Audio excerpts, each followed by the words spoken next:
This episode of The Benefit Whisper is brought to you by Route 3 Insurance and Financial Services, where smarter benefits begin. If you're tired of rising healthcare costs and opaque insurance contracts, Route 3 is here to help you take control. They specialize in transparent, employer-driven benefit strategies that protect your people and your bottom line. Ready to break away from the status quo? Visit www.fixmybenefitsnow.com and discover how Route 3 can help you build a plan that actually works for your team and for your budget. Welcome to another episode of The Benefit Whisper. I'm your host, Ralph Weber, and today I have a very special guest, Mark Halpern. And Mark and I have been friends for many years. Mark, how long has it been? It's been a very long time. 20. I think I went to the World CI conference in 1993. Right. So, we met in the States. So we're a few years ago. Yeah. It's been a long time. Mark is the founder of illnessprotection.com, which is how we initially met through our mutual friend, Alfonso Franco, and wealthinsurance.com as well. So, Mark is a very great resource. He's up in Toronto, and I think that's where we met. At that time. I don't think so. I think that it was at like an ACL, like one of those things down in, I don't think it was at the World CA conference, but I think it was another event. But yeah. Yeah, it could Did you come were you up in Toronto, Ralph? Did you come up here for a conference or something that we would have met? Absolutely. I mean, as you know, I used to live in Niagara Falls. Right. So, way back when, before 2005. So, and you and I also both knew Dr. Marius Bernard, a true champion. Blessed memory. Yes, absolutely. Yes. Absolutely. I talk about him a lot because he taught me a lot. And the one thing that I remember that he always said was the Hippocratic Oath says, first, do no harm. And he said that includes financial harm. And he talked about how he and his brother Christian, when they were performing heart transplants, they would give people literally a new lease on life. And 6 months later, they'd come in angry because they were bankrupted by expenses, right, Mark? I mean, you know the story. Why don't we just jump in right there? Fantastic. So, yes, I was very well known for a product called critical illness insurance, which has got way more mileage up here in Canada than it does in the United States. And why was I attracted to that? Just as a little bit of a background, I've been in professional practice for almost 35 years, but my real start was in 1974 when my father, of blessed memory, died of a massive heart attack at the age of 50. Yeah, he was 50. I was 11. I was the youngest of 4 boys, and my mother was 48 at the time. I had to go back to support my family, back to the workforce. My dad was a busy engineer, and there was no will, very little savings, no life insurance. Yeah. Right. So it was hard for us. We had to develop a struggle muscle. But it's interesting that the biggest challenge for people who are working either for themselves or working for someone else is what happens if they get sick. It's not one of those things that really people talk about. Now, my father wouldn't have collected on a critical illness insurance policy, but me, who is very sensitive to it, thought, what an amazing product. You can get up to $2 million if you get sick due to, one of 24 illnesses. And if you die of any other cause, within 30 days, you get back your premiums. And if you stay healthy, you can get back all your premiums too. And I was like, wow, could you imagine having car insurance? We have no claim. Right. And then you go to the insurance company and say, here, give me back my money. So I thought it was an amazing product. The problem was, Ralph, that, less than 25% of advisors had ever sold a living benefits product, right? You're in the group business, health business, right? And they hadn't really sold this product. So if they're not talking about it, then the consumer didn't know about it. So I thought there was a great opportunity to make noise and really try to, as they say, as the tides rise, so do all the boats. So we started going on the radio back in 2005. I remember that. Yeah. So we were on the radio on about 6 radio stations. We spent a lot of money and talking to people about critical illness insurance. And we were getting between 30 to 70 people contacting us per day. Yeah, can you imagine somebody calling about insurance? So we really did spawn an industry, and it helped a lot of individuals, but it also helped a lot of advisors because now their clients were calling them. Right, right. That's Yeah. amazing, Mark.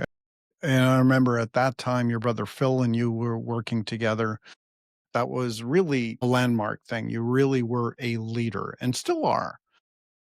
My dad died. He didn't die of cancer, but he died of radiation poisoning after cancer when he was 49. Wow, I And did not know that. yeah, no, I was 16. I was 16 years old. And I talk about it on my very first episode of The Benefit Whisper. I talked about that. And, again, this and other things that I've done led me to this industry with a passion, just like you. And I had a passion for, you know, healing families, really, because when my father died, he didn't have any life insurance, you know, Like me. and yeah, exactly. So, that's eventually what led me. And I was a kind of a numbers guy, still am. And I said, I've got to do something with numbers, but also with people. Because you and I, we're both people persons and I like explaining concepts. So, that's what led me to it. So we have a shared story. Well, it's interesting. You're very good, Ralph. Like a lot of people take the simple and make it complicated. You're very good at taking the complicated and make it simple. And I think that's really the challenge today. There's just so much information out there. Who do we go to understand like holistically? What do I need? What's the priority? How do I Exactly. get it, transacted? That sort of things. Yeah, yeah, exactly. And we have critical illness insurance in the US as well. It's not nearly as common or popular as it is in Canada and most of the rest of the world. It's a great product. And in my opinion, it's more needed down here because every minute, Mark, every minute of the day, a US family declares bankruptcy due to medical bills. Well, they say that 80 something like 85% of foreclosures in real estate are because of a disability Yes. where somebody was not able to, sort of pay the mortgage because they didn't Yeah. have the income coming in. Yeah. Exactly, and I think you and I, if I remember correctly, we talked about, do you use critical illness at all in a buy-sell business continuation context? Sure, of course. Well, first of all, let's hope that people actually have a buy, sell, or shareholder agreement, Yeah, right? right, If anybody who's listening has a business partner, the last thing you want is to be partners with your late partner's wife and her lawyer in your business and correct. having to write a check Yeah, for, half the business. Where are you yes, going to get it from? So yeah, yes, we have used critical illness insurance to take a buy sell and at least be able to have the guaranteed buyer and the guaranteed market to be able to hand a check over to the surviving partner, in which case receive the share or they receive the shares so that somebody now owns the business 100%, and the family who gave up the business actually has some money in their pocket for their sweat labor. But yes, we do. Yes, getting back to what you said about the US versus Canada, I think in the States, a lot of people have these private healthcare plans through their employer, let's say. right, So yes, I think they generally have a false sense of security that they've got this big umbrella until they need it, in which case then they realize that perhaps it wasn't as adequate. right, And also the products in the States are very different from Canada. I mean, they are. we are we are the only country in the world that has a guaranteed premium for life, much more broad range of definitions of critical illness to receive the money. But we also have an unfair advantage in that we have something called a return of premium option, which basically says is that after 15 years, if you've had no claim, you can Yes, actually give back yeah, the policy to the insurance company right, and they give you back a check for all your premiums minus interest, of course, like no interest on it. But it's about getting that information and making sure that advisors are including this in the mhm. conversation they're having with clients. Yeah, they have to, Mark. In the US, as you mentioned, the products are very different. Number 1, it covers fewer illnesses. It's, you and I know these terms, but some of my listeners might not. It's guaranteed renewable as opposed to non cancelable. And the distinction is non cancelable is an absolute guarantee in writing. Premiums will never change. Guaranteed renewal means we don't think they'll change, and Honestly, they haven't, but it's not as good of a guarantee as some of the Canadian products. The other thing is in the US, the products pay upon diagnosis instead of, 30 days, but there are fewer policies. I've got two on myself, 500,000. I wouldn't be without it. Very, Are very. those American policies or Canadian Yes, policies, they are Ralph? American policies. They're Yep, American policies. yep, Okay, yep, fantastic. yep. Yeah, look, I think just having the conversation, it starts from the top. Does somebody have a Mhm. will? Do they have powers of attorney in Yeah, place? yeah, Do people know where all their stuff is? Digital passwords. Where's yes. the key to the safety deposit box? And then you just have to start looking at, what sort of debts do Mhm. you have? Do you want them covered off, or do you want to leave them with your heirs? When you're Right. not no longer around to make the money, either while you're Yeah, alive or at death. So I'm with you, Ralph. I think it's important that these conversations come up. Whatever happened, in the States, Ralph, and I'd love to talk to you about this, is long-term care was the rate. You had yeah, way more than here. So it was yep. reverse. Yeah, yeah, In exactly. Canada, long-term care was very, very small. Now it's almost non-existent because the carriers have all pulled out based on the experience in the United Really? States. Wow. Yeah, But in the States, it wasn't a non cancelable guaranteed thing. They just bumped up the premiums and they became unaffordable to everybody who had yeah. it. Yeah. No, no, exactly. That's exactly true. And different states have different legislation, which is very interesting. There are some states that have participating policies. In other words, if Medicaid or Medicare would pay for certain benefits, then your policy won't. However, it protects your assets based on the amount that you have. Okay. So, for example, if you have a policy, and let's just use, ballpark numbers that pays, you know, let's say 100,000 a month, for 2 years, right? So Yep. 240,000, okay? Yep. So that policy would protect 240,000 of your assets. You'd never have to go into that, okay? That, in the participating states. It's a very, very interesting market, and a lot of people, most advisors, unfortunately, don't understand that, and they don't understand critical illness. One of my policies, Mark, which is for about 250,000, one of the triggers is loss of 2 ADLs. Now we're geeking out for the Yeah. What's an listener. ADL? I don't think Yeah, yeah, everybody's going to know what yeah. that is. No, no, activities of daily living, which is the trigger for long-term care insurance. So if I am unable to complete two of the 6 activities of daily living, it pays me lump sum 250,000. So, yeah, and tax-free. Got it. Yeah, it's a great policy, and it's a huge need, you know? It definitely is, as you say, it's a no regrets policy because we don't we don't typically buy insurance because we hope to use it.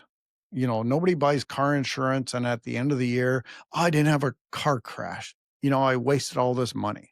Life insurance, "I didn't die. Where's all this money gone?" Right?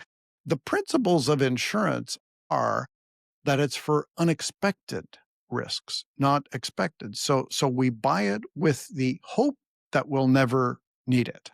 I Okay. always, I always say, Ralph, when I finish some sort of business arrangements with a client, say that I hope that the insurance company makes lots of money from you. Yeah. Yeah. you know, Yeah. because the alternative Absolutely. is you get paid out, which again, but it's there for protection. Exactly. Exactly. And it keeps your family in their style of living, whether it pays your mortgage, whether it pays, your expenses. It's there for a reason, and it's an important reason. And if you don't need it, which we all hope you don't, then there is a return of premium rider where, as you said, it gives you your premium. It doesn't earn interest. The insurance company, that's how they make their money, and which is fine. But it returns the premium if you're hit by Yeah, a bus to your yeah. beneficiary. I'm going to say though that it's a limited time offer. It's only a matter of time. I'm surprised it hasn't happened yet.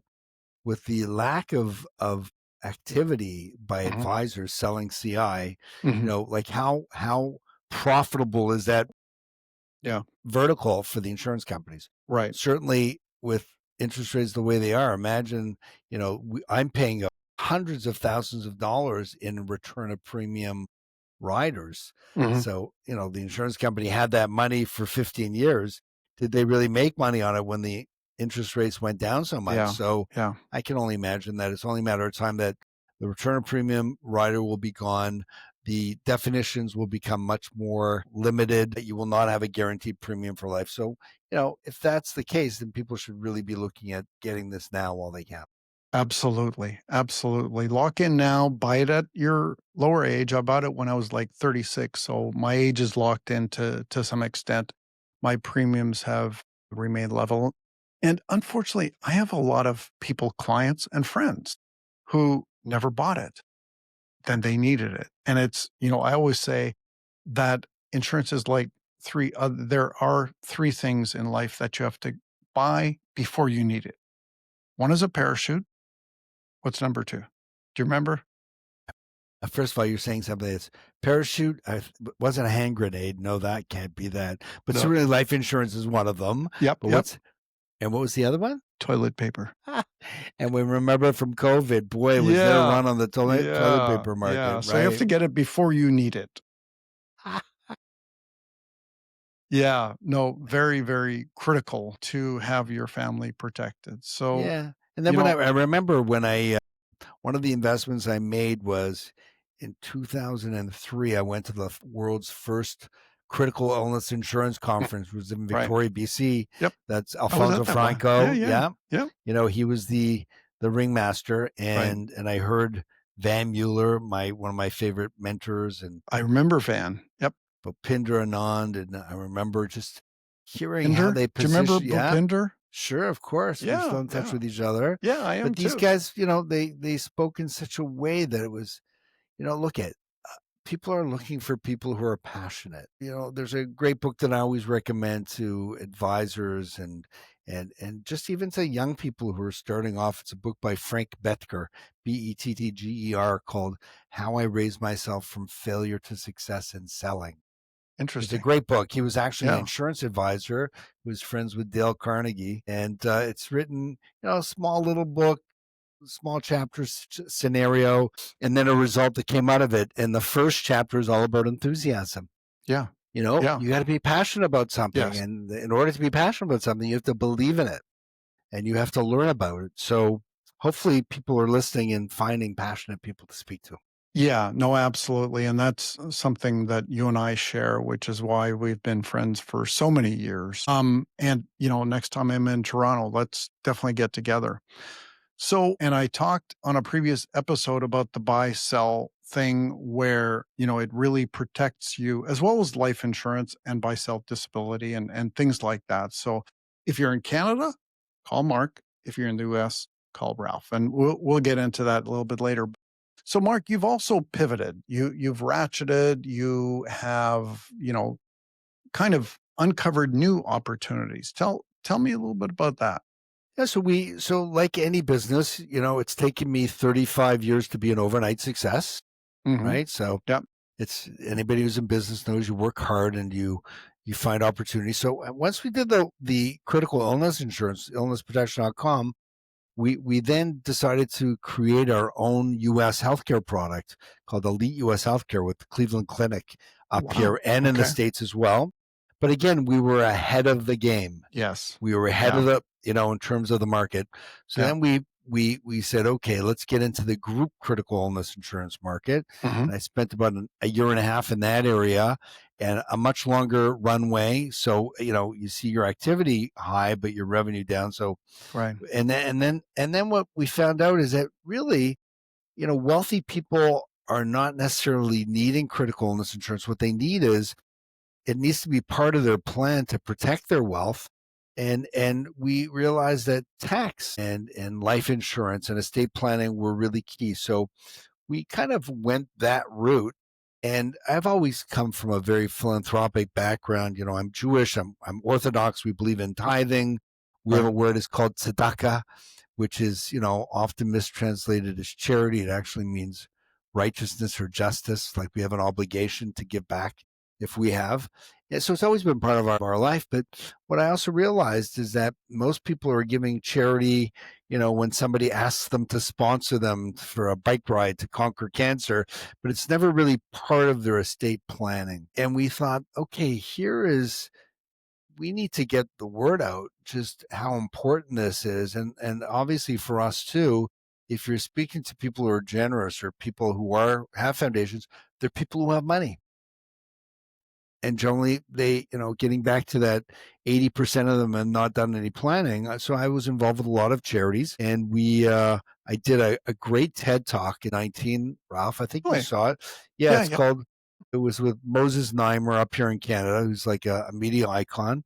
And I was in the disruptors category, and it's called The New Philanthropy. The New Philanthropy. And I think it would Okay. be great for you to watch. It Yeah, really yeah. helps frame what we're speaking about. But our mission became three parts. Number one is we wanted to educate and inspire professional advisors and charities to incorporate strategic philanthropy into clients and donors' estate planning. The other thing is we live in countries, Canada and the U.S., where people understand what insurance is, but very few people understand what it does, especially in the area of being able to amplify philanthropic pursuits. And then the last thing is we have a pretty ambitious goal up here in Canada that we're trying to create a national community of 100 professional advisors and charities that if we're each creating $10 million a year times 100, that's $1 billion a year. And that's kind of the goal. And that really gets me up every day. So we really spend a lot of time. I'm on the advisory boards of many hospitals, some donor advised funds, community foundations. So we're very excited about this, and it gives me a lot of pleasure to help people also convert tax into charity. Right. Right. And what people don't realize is that on death, charitable donations can be used to mitigate 100% of estate taxes. 100%. This includes the states, including going back the year prior, which means for every $2 you leave in your estate for charity, you turn $1 of tax into $1 of charity. Right. So how lovely that is that people can be remembered for giving a big amount of money to charities that they care about or their own foundation, as opposed to writing a big check to Uncle Sam. So Exactly. yeah, so that's where we're at right now, and we're loving it, and it gives me a lot of joy. I actually have a mentoring coaching program also now in its fifth year for insurance and investment advisors and charities called powerofplatinum.com. And we basically help them by mentoring and coaching these advisors to be able to become experts on high net worth insurance, the business market, and specifically strategic philanthropy. Yeah. Well, that's great. And strategic is the key. As you know, I am a chartered advisor in philanthropy and an accredited estate planner. So I have clients in that market where, and sometimes it's a matter of this asset will have such and such a taxable consequence upon death or passing it to your heirs or whatever. However, if you give this asset to charity, it has zero taxable consequences, and then use this one instead for your heirs. And it's a matter of, and what you and I do, and I watch all of your LinkedIn, videos, is finding that out. So sometimes it doesn't cost a dime. Correct. It's just converting tax into charity. Right. It's remarkable. And what I find, I'm going to suggest that 90% of professional advisors are not talking to their clients about this or really know Mm. the strategic advantages. And then I'm going to suggest that 90% of charities are not talking to their donors about it, which means if those two groups are not speaking to the perfect target market, then nobody knows about it. So it's really important that we all do our part to sort of raise the bar and share some of this wisdom. Yeah. No, exactly, Mark. I couldn't agree more because I don't want the government getting my money when I die, or as little as Really? possible. Yeah, really. Okay. Now you know what? We have to pay taxes. There's no Yeah, question, of course. right? It keeps the wheels going. But I Right. love this quote from Morgan Stanley that says, "Taxes are a reality, but there's no law that says you have to leave a tip." That's a great quote. I love that. I Isn't love it? that. Yeah, yeah. And the government has introduced a whole bunch of pieces of legislation for years Mhm. to make it more favorable for Canadians and Americans to give to charity. Right. So I think it's really important that people spend some time, find a philanthropic advisor like Mhm. yourself, Ralph, for me, to help understand how charity could be really doing great things to call. I say, oh, you've made a lot of money, but have you gone from success to significance? And I think people would like Yep. to get to that point. Yep. Absolutely. Absolutely. Everybody does. And what are we when we're on earth, and how are we remembered after? You have a choice in that. Everybody has a choice how their legacy continues, Yeah. so So I'd love to. I want to just tell you a quick story on that, Ralph, yep. because it just happened. One of my uh, dear friends passed away in February at the age of 92. Mm, And he was a very significant donor for a charity that he cared about for many, many years.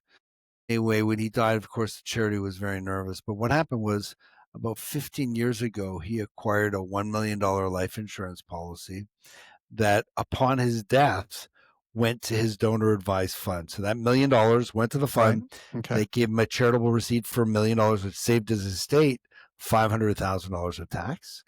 And then he instructed in his will that that money should be professionally managed.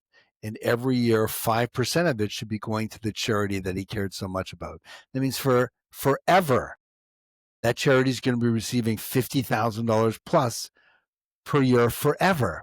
And when we went to that charity to let them know that this donor, who was very near and dear to them, had created this structure, the fundraiser, the executive director, she started to cry. She was so touched. So that's something very simple, and you can be setting that up for pennies or on a cash Yeah. flow neutral basis. Right. Why Right. not make a difference and be remembered for what you're leaving behind as opposed to what you're giving to the tax department?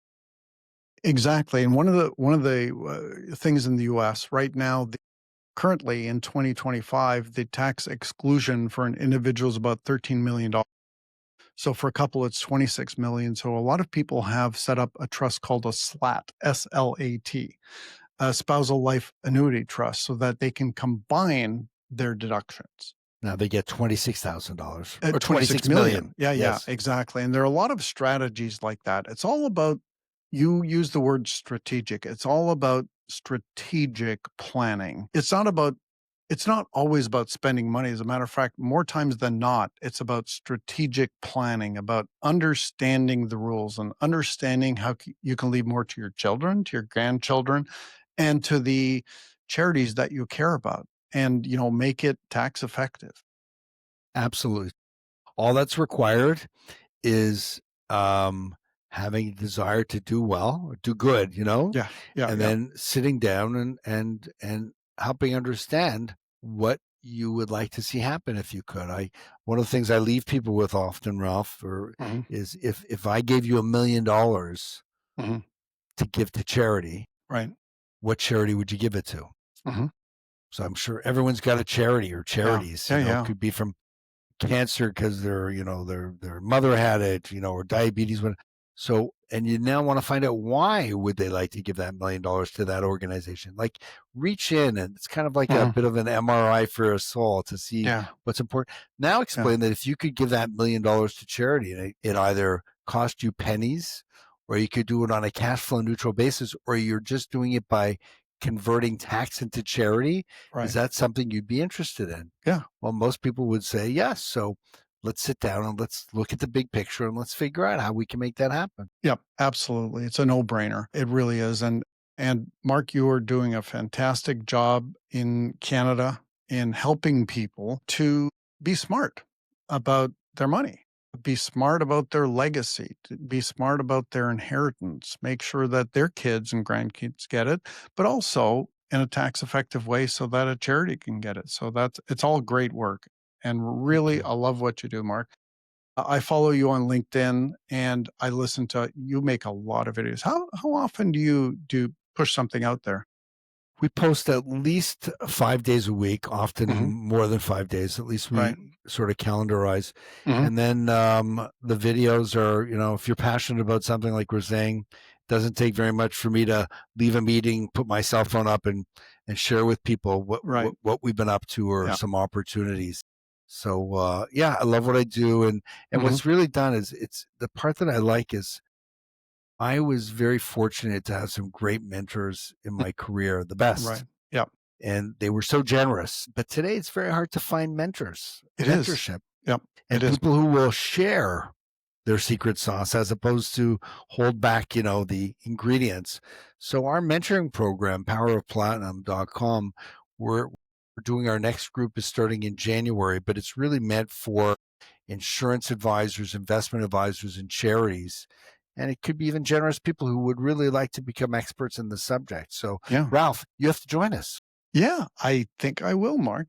That's great. Our rules are a little bit different, but charities. I know this the stuff of this age you'll see. There's not a ton of difference. Right, right. No, I realize that. A lot of use of trust. But anyway, Mark, listen, it has been great having you talking about philanthropy, critical illness insurance, protecting your family, minimizing taxes, all very, very important things. So before we wrap up, if listeners want to follow your work or find out more, how do they get in touch with you?